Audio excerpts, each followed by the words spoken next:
human rights violations or war crimes occurred. Of course, we have now many organizations coming with independent reports, but I really recommend to wait for this UN High Commissioner of Human Rights report on this issue and then act accordingly. Of course, this issue also should be dealt in the UN Human Rights Council and so forth. For me, particularly the news of the violence against the women is incredible and something that probably not has happened in any wars or conflict in that region. Maybe a word about what is the aim of Ethiopia. When I met the Ethiopian leadership in February, they really used this kind of language that they are going to destroy the Tigrayans, they are going to wipe out the Tigrayans for 100 years and so forth, which for me referred to very serious human rights atrocities and crimes as well. If you wipe out your national minority, what is it? You cannot destroy all the people, you cannot destroy all the population in Tigray, and I think that's very obvious that we have to react and because it looks for us like ethnic cleansing. It is a very, very serious act if this is true. Where are the arms coming from? Who is supporting? Of course, we see now the reaction by Prime Minister Abiy that when there's an increased pressure from European Union and US, he so to say turns to China, he turns to Russia.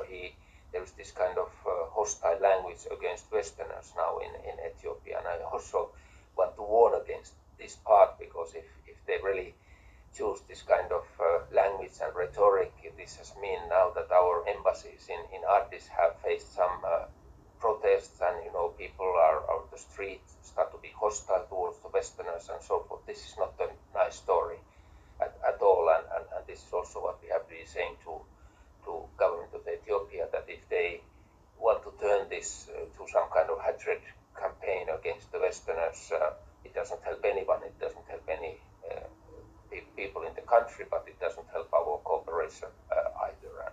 And they now want to flag out that they have other friends than West as well. They have China, they have Russia, and so forth. And of course, this is a topic that is also discussed with Russia, with China, and so forth. On malnutrition situation and what will be happening, the news from the OCHA are very concerning. We have been again on weekly contacts, not only with our own ECHO, but with ICRC, with the World Food Programme, Mr. Beasley. We have talking to OCHA, we have been talking to UNHCR, other organizations, and I think the UN organizations have a very similar view as us of the situation, and OCHA has been very, very vocal on this possible famine, malnutrition that will occur when people cannot do their normal agricultural work and feeds and cannot go back to their houses and homes. So this is the situation. I hope I covered most of the topics. Of course, some questions are still very, very open. We try, of course, in these circumstances when we are working on the Tigray, at the same